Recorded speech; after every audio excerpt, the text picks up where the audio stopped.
Hi, എല്ലാവർക്കും നമസ്കാരം. ഇന്ന് ഒരു വ്ളോഗ് ചെയ്യണമെന്ന് വിചാരിക്കുന്നു. പല ദിവസങ്ങളായിട്ട് ഞാൻ ചിന്തിക്കുന്നു. പല സബ്ജക്ട്സ് ഇങ്ങനെ മനസ്സിൽ കടന്നു പോകും. ചിലപ്പോൾ നല്ല നല്ല സബ്ജക്ട്സ് ആയിരിക്കും, അപ്പോഴും പക്ഷേ റേഞ്ച് കാണത്തില്ല, അല്ലെങ്കിൽ അന്ന് മടിയായിരിക്കും, അല്ലെങ്കിൽ സുഖമില്ലായിരിക്കും, മറ്റ് ടെൻഷനുകളൊക്കെ ആയിരിക്കും. അതുകൊണ്ട് അതൊന്നും ചെയ്യാൻ ഉള്ളൊരു മൂഡ് തോന്നാറില്ല. ചിലപ്പം നമ്മളിങ്ങനെ അല്ലെങ്കിൽ നല്ലൊരു പാട്ട് പാടാനോ അല്ലെങ്കിൽ ഒരു കോമഡി കാണാനോ അല്ലെങ്കിൽ എന്തെങ്കിലുമൊക്കെ യൂട്യൂബിൽ കാണാനോ കേൾക്കാനോ അല്ലെങ്കിൽ ഒരു വ്ളോഗ് ചെയ്യാനൊക്കെ വരുമ്പോൾ മൊബൈലിൽ ചാർജിങ് കാണത്തില്ല. അത് മിക്കവർക്കും അങ്ങനെയൊക്കെ ആണെന്ന് തോന്നുന്നു, എനിക്ക് മാത്രമല്ല. അപ്പോൾ ഇപ്പോൾ ഞാൻ ചിന്തിക്കുന്നത് രോഗം വരാതെ സൂക്ഷിക്കുക എന്നുള്ളതാണ്. കാരണം ഞാൻ നേരത്തെ ഒരു വ്ളോഗിൽ പറഞ്ഞതുപോലെ എൻ്റെ രോഗകാരണങ്ങളെല്ലാം പറഞ്ഞു. ഞാൻ എന്നെ ശ്രദ്ധിക്കില്ലായിരുന്നു, ഞാൻ എന്നെ സൂക്ഷിക്കത്തില്ലായിരുന്നു, എന്നെക്കുറിച്ച് ഞാൻ ചിന്തിക്കത്തില്ലായിരുന്നു, എൻ്റെ ശരീരത്തെ ഞാൻ സ്നേഹിച്ചിട്ടില്ല, കരുതിയിട്ടില്ല. ഇങ്ങനെ അങ്ങ് നടക്കും, എന്തെങ്കിലുമൊക്കെ ആണെങ്കിൽ ഇങ്ങനെയൊക്കെ നടക്കും. അല്ലാതെ വേറെ എന്താ പറയുക, ഒരു നെവർമൈൻഡായിട്ട് ഇങ്ങനെ അങ്ങ് നടക്കും. എന്തുവാണ്, ജീവിതത്തെക്കുറിച്ചൊരു ചിന്തയില്ല, അവബോധമില്ല, മുന്നോട്ട് ജീവിക്കാൻ മാർഗമില്ല. എപ്പോഴും ടെൻഷനുകളാണ്. ഒന്ന് മാറുമ്പോൾ അടുത്തത്, അല്ലെങ്കിൽ രോഗമാണെങ്കിലും ഒന്ന് മാറുമ്പോൾ അടുത്തത്, അത് മാറുമ്പോൾ അടുത്ത പ്രശ്നങ്ങൾ.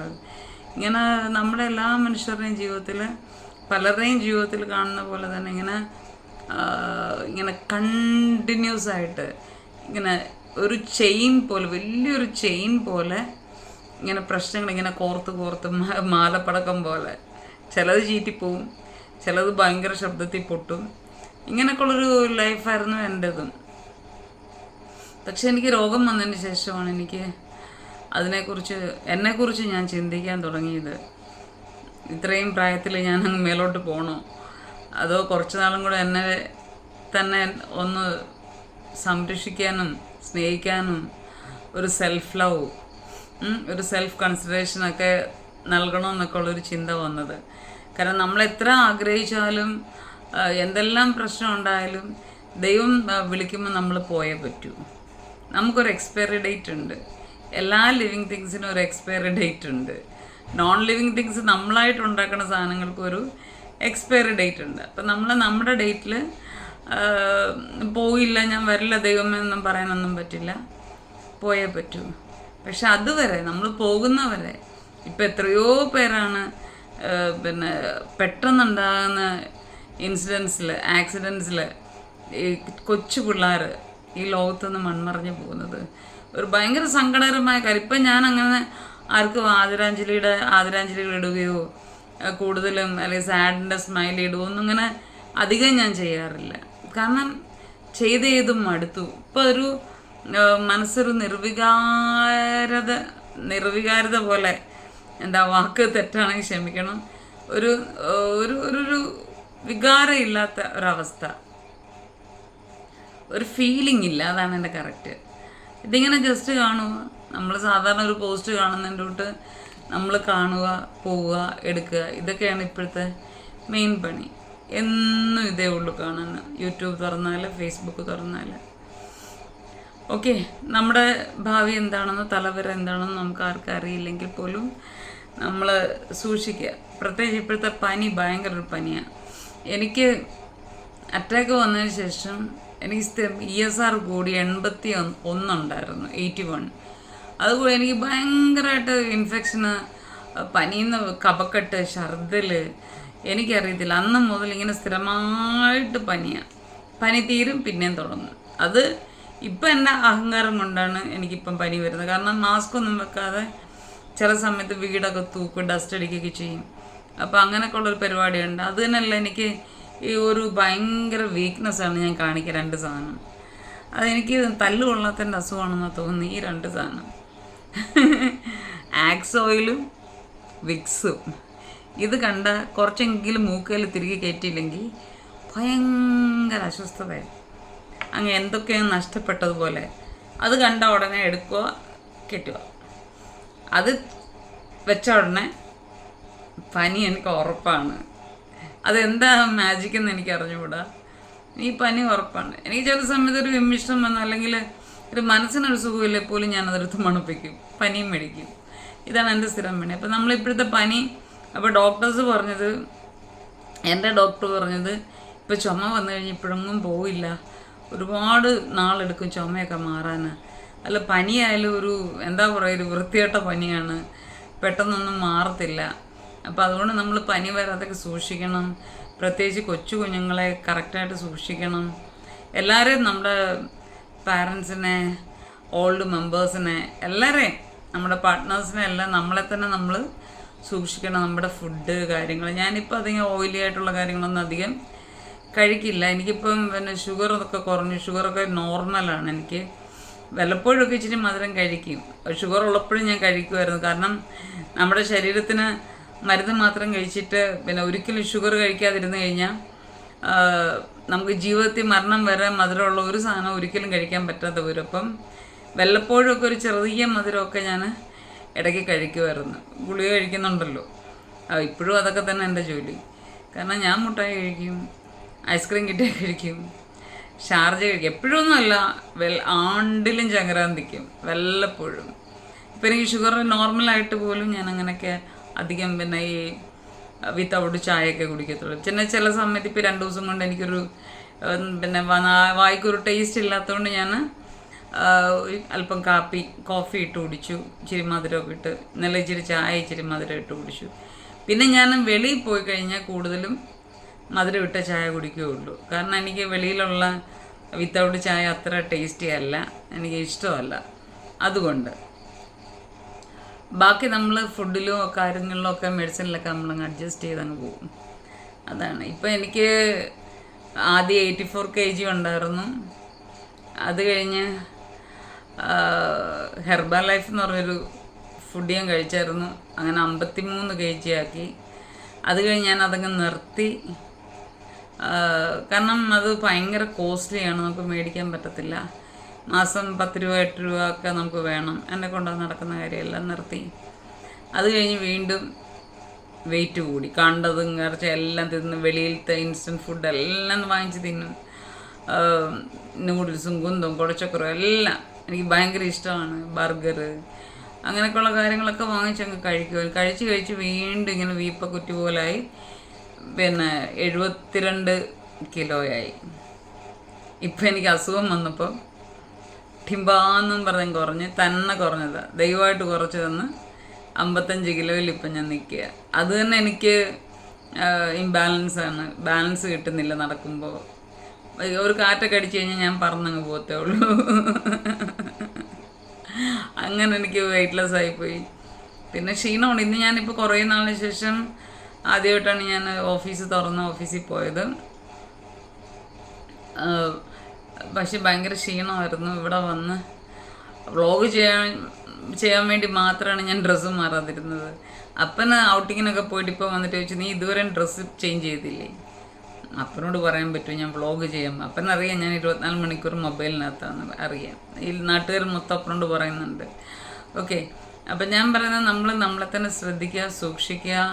പ്രത്യേകിച്ച് നമ്മൾ ഒരുപാട് ടെൻഷൻസ് വാരി വലിച്ച് നമ്മുടെ മനസ്സിലേക്ക് ഇടാതിരിക്കുക. എല്ലാവർക്കും ടെൻഷൻസ് ഉണ്ട്, ജീവിക്കാൻ പറ്റാത്ത സാഹചര്യമുണ്ട്. എൻ്റെ വീട് ജപ്തിയാണ്, എൻ്റെ ഓഫീസ് ജപ്തിയാണ്. എനിക്കാണെങ്കിൽ ഒരു സൈഡ് തളർന്നു പോയി. അത് ഒരു പരുവത്തിൽ ദൈവം രക്ഷിച്ചു. അത് കഴിഞ്ഞ ഉടനെ ഹാർട്ട് അറ്റാക്ക് വന്നു. ഇങ്ങനെ ഫിനാൻഷ്യലി സീറോയാണ്, സഹായിക്കാൻ ആരുമില്ല, ബാക്ക് സപ്പോർട്ടില്ല, ഒന്നുമില്ല. പിന്നെ ബാങ്കുകാർ എപ്പോഴായി വീട്ടിൽ നിന്ന് ഇറക്കി വിടുമെന്ന് ഞങ്ങൾക്ക് അറിയത്തില്ല. 90 വയസ്സായ അപ്പനുമുണ്ട്, ഞാനുമുണ്ട്, ഒരു പട്ടിക്കുഞ്ഞുമുണ്ട്. ഞങ്ങൾ എങ്ങോട്ട് പോകുന്ന ഒരു പിടുത്തവും ഇല്ലാതെ ഇരിക്കുവാണ് ഞങ്ങൾ.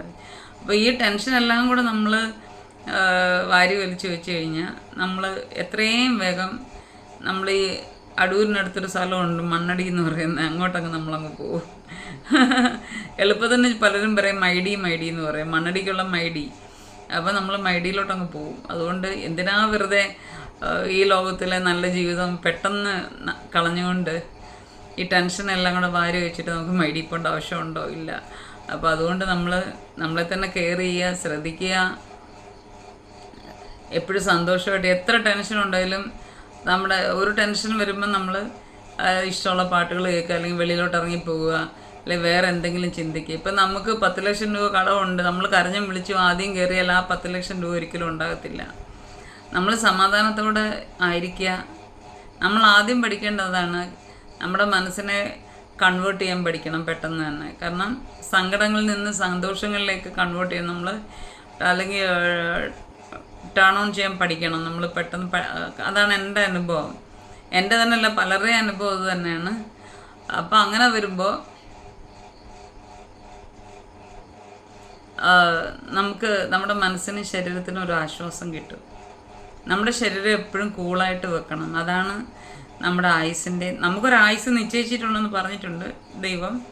എന്നാലും അതുവരെ പോകാൻ വേണ്ടി നമ്മുടെ ആ ശരീരം കൂളായിട്ടിരിക്കുമ്പോൾ അതിൻ്റെ കറക്റ്റായിട്ടുള്ള പ്രോസസ്സിങ്ങും അതിൻ്റെ ജോലി, അത് അതിൻ്റെ വൈറ്റൽ ആക്ടിവിറ്റീസ് എല്ലാം അത് തനിയെ നടന്നു പോകും.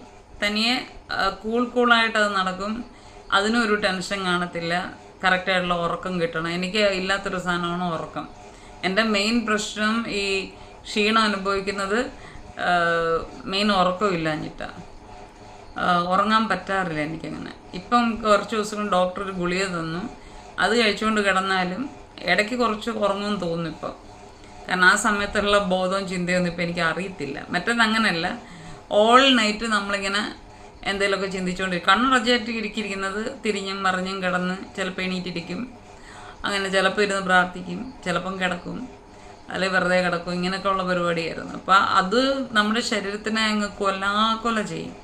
അപ്പോൾ നമുക്കൊരു മനുഷ്യന്, ഒരു ലിവിങ് തിങ്ങിന് വേണ്ടുന്നത്, മനുഷ്യനായാലും മൃഗത്തിനായാലും വേണ്ടുന്ന അതിൻ്റെ ഒരു ബെറ്റർ സ്ലീപ്പ്, ഒരു നല്ലൊരു ഉറക്കം നമുക്ക് ആവശ്യമാണ്. അപ്പോൾ ഉറക്കം ആവശ്യമാണ്. സമാധാനം, നമ്മുടെ ബോഡിയെ കൺട്രോൾ ചെയ്യാൻ നമ്മൾ പഠിച്ചേ പറ്റൂ. ബോഡി പോകുന്നതിൻ്റെ കൂട്ടം നമ്മൾ ഓടിപ്പോകരുത്. അതിൻ്റെ കൂട്ടത്തിൽ ബോഡിയെ പിടിച്ചു നിർത്തണം. നമ്മുടെ മൈൻഡിനെ കൺട്രോൾ ചെയ്യാനുള്ള പവർ, നമ്മൾ കപ്പാസിറ്റി നേടണം. നമ്മുടെ ഉള്ളിലെ ഭയത്തെ പുറത്താക്കണം, ധൈര്യം സമ്പാദിക്കണം. ഇതിനെല്ലാം വേണ്ടുന്നത് ദൈവഭയമാണ്, ദൈവസ്നേഹം. ദൈവത്തിൽ ആശ്രയിച്ച ദൈവം ഇതെല്ലാം നമുക്ക് തരും. കാരണം എനിക്കതെല്ലാം കിട്ടിക്കൊണ്ടായിരിക്കുന്നത്. ഞാനൊരു സാധാരണ മനുഷ്യ ജീവിതം തന്നെയാണല്ലോ. ഇത്രയെല്ലാം പ്രശ്നങ്ങളൊക്കെ ഉണ്ടായിട്ടും, ജപ്തിയും കാര്യങ്ങളൊക്കെ ഉണ്ടായിട്ടും, ഇങ്ങനെ നിങ്ങളോടിരുന്ന് സംസാരിക്കാനും ചിരിക്കാനും പാട്ട് പാടാനും യൂട്യൂബിൽ കോക്കാമ്പിച്ചൊക്കെ കാണിക്കാനും ഷോർട്സിലൊക്കെ കാണിക്കാനും എല്ലാം പറ്റുന്നുണ്ടല്ലോ. അപ്പം ഇപ്പം ഒന്നാമത് ഇപ്പം എനിക്ക് അറ്റാക്ക് വന്നു. അതെനിക്ക് ഞാൻ ഇച്ചിരി ഇടയ്ക്ക് സ്ട്രെസ്സ് കയറി ഇങ്ങനെ ഒരുപാട് വിഷമിച്ചൊക്കെ ഇരുന്നപ്പോൾ വന്നൊരു സംഭവമാണത്. ഞാൻ തന്നെ എനിക്ക് വെച്ചുണ്ടാക്കി. അതുകൊണ്ടാണ് ഞാൻ പറഞ്ഞത്, ഒരിക്കലും നിങ്ങൾ ഈ ടെൻഷനും സ്ട്രെസ്സും എല്ലാം കൂടെ നമ്മുടെ നെഞ്ചിലേക്ക് വലിച്ചു കയറ്റരുത്. നമ്മൾ ഫ്രീ ആയിട്ടിരിക്കുക. ആരെന്തെങ്കിലും പറയട്ടെ, നമ്മളെ ചീത്ത വിളിക്കുകയോ വഴക്ക് പറയുകയോ നമ്മളെ പ്രാകുകയോ ശപിക്കുകയോ എന്ത് വേണിച്ചിട്ട് നമുക്ക് നെവർ മൈൻഡ്. നമ്മൾ ദൈവത്തെ വിളിച്ച് നമ്മൾ സന്തോഷത്തോടെ നമ്മുടെ രീതിയിൽ മറ്റുള്ളവരെ സൂക്ഷിക്കണം. എല്ലാവരെയും വിശ്വസിക്കരുത്. നമ്മുടെ ആ ദൈവം തന്ന ബുദ്ധിയിൽ ദൈവത്തോട് ചോദിച്ചിട്ട്, അല്ലെങ്കിൽ നമ്മുടെ നല്ല സ്നേഹിതരുണ്ടെങ്കിൽ അവരുടെ അഡ്വൈസ് കേട്ട് നമ്മൾ മുന്നോട്ട് നമ്മുടെ ജീവിതം കൊണ്ടുപോകുക എന്നുള്ളതാണ് എനിക്കിന്ന് നിങ്ങളോട് പറയാനുള്ളത്. ഇതിപ്പം ഞാനിപ്പോൾ ഇരുന്ന് ചുമ്മാ വളവളന്ന് പറയുന്നെങ്കിലും ഇതിനകത്തൊരു ഈ മെസ്സേജിൽ ഇതൊരു ഗ്രേറ്റ് മെസ്സേജാണ്. കാരണം നമ്മുടെ ജീവിതം, നമ്മുടെ ഹെൽത്ത് ഒക്കെ നിലനിർത്താൻ ഇതെല്ലാം ഉണ്ടെങ്കിലേ നമുക്ക് വെൽത്ത് ഉണ്ടാക്കാൻ പറ്റൂ, വെൽത്തി ആയിട്ടിരിക്കാൻ പറ്റൂ, സമ്പത്തുണ്ടാക്കാൻ പറ്റൂ. ആരോഗ്യം ഉണ്ടെങ്കിൽ നമുക്ക് ജോലി ചെയ്ത്, നമുക്ക് വ്യാപാരം ചെയ്ത്, അല്ലെങ്കിൽ നമുക്ക് അധ്വാനിച്ച് നമുക്ക് സമ്പാദിക്കാൻ പറ്റൂ. നമുക്ക് സ്വത്തും സമ്പാദ്യമൊക്കെ ഉണ്ടാവുകയുള്ളൂ, സേവിങ്സ് ഉണ്ടാവുകയുള്ളൂ. ഏതിനും ആധാരം നമ്മുടെ ആരോഗ്യമാണ്. അപ്പം നമ്മൾ ആരോഗ്യം സംരക്ഷിക്കുക. പിന്നെ വേറെ കാര്യമെന്ന് വെച്ച് കഴിഞ്ഞാൽ, പൈസ ഉള്ളവർക്ക് ടൂറിന് പോവാം. നമുക്കിപ്പോൾ ടൂറിന് പോകാൻ പറ്റുമോ? എനിക്കിപ്പം ടൂറിന് പോകണമെന്ന് വിചാരിച്ചാലും എനിക്കിപ്പോൾ ഒന്നാമത്തെ കാര്യം ആരോഗ്യമില്ല, യാത്ര ചെയ്യാൻ പറ്റത്തില്ല, കയ്യിൽ പൈസയില്ല, കൂടെ കൊണ്ടുപോകാനോ ആളില്ല. പിന്നെ ഞാൻ എന്ത് ചെയ്യും? ഇതൊക്കെ ഉള്ളവർ എന്ത് ചെയ്യാം? അല്ല സ്വന്തമായിട്ട് വണ്ടി ഉള്ളവർ, അല്ലെങ്കിൽ പൈസ ഉള്ളവർ വീക്കിലി ആഴ്ചയിലെങ്കിലും കുടുംബമായിട്ടൊന്ന് വെളിയിൽ ഒരു ഔട്ടിങ്ങിന് പോയി അത് സന്തോഷമായിട്ട് പോകണം. ചില ആൾക്കാർ പോകുന്ന കണ്ടിട്ട് ഇങ്ങോട്ട് ഓടി അതിങ്ങോട്ട് ഓടി പിള്ളേരെ ഇങ്ങോട്ട് കൊണ്ടുപോടി, നോ സോറി, അങ്ങനെയുള്ള ഔട്ടിങ് കൊണ്ട് ഒരു ഗുണവും നിങ്ങൾക്ക് ഉണ്ടാകത്തില്ല. എല്ലാവരും ഫ്രണ്ട്ലി ആയിട്ട്, അപ്പനും അമ്മയും മക്കളും ഫ്രണ്ട്ലി ആയിട്ട് സന്തോഷത്തോടെ ചിരിച്ച് കളിച്ച് ഉത്സാഹിച്ച് ഉത്സവത്തോടു കൂടി ഉത്സവമായിട്ട് പോയിട്ട് വരണം. നല്ല ഫുഡൊക്കെ കഴിച്ച് കറങ്ങിയിട്ടൊക്കെ വരണം. അത് നമ്മുടെ കുടുംബത്തിൻ്റെ ഹെൽത്തിൻ്റെ ഒരു നന്മയാണത്. അപ്പം നമ്മുടെ അപ്പോഴും നമ്മൾ ഇൻഡിവിജ്വലായിട്ടും വ്യക്തിപരമായിട്ടും നമുക്ക് ആ ഒരു ഹെൽത്ത് കിട്ടും. കുടുംബത്തിനും ആ കുടുംബത്തിൻ്റെ ഓൾ ഇൻ ഓൾ ഹെൽത്തും അത് സേഫായിരിക്കും.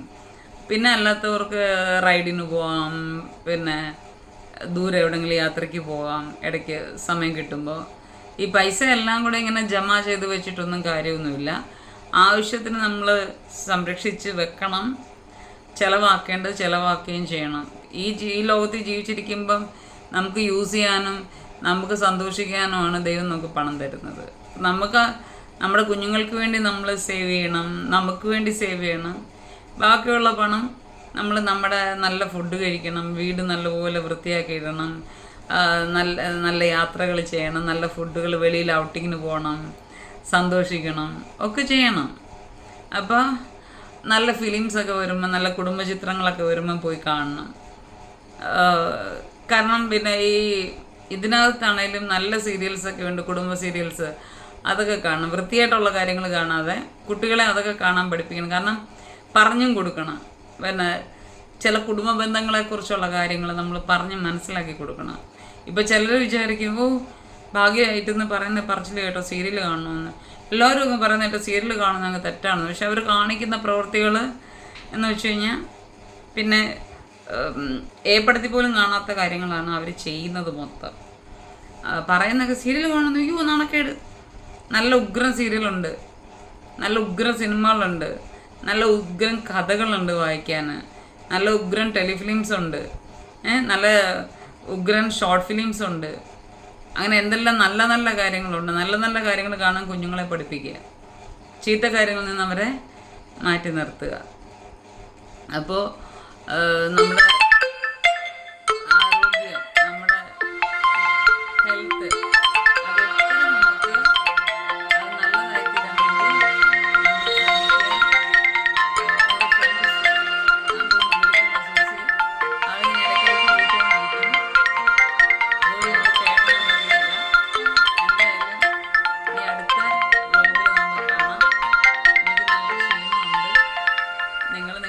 ആരോഗ്യത്തിൽ ശ്രദ്ധിക്കുക.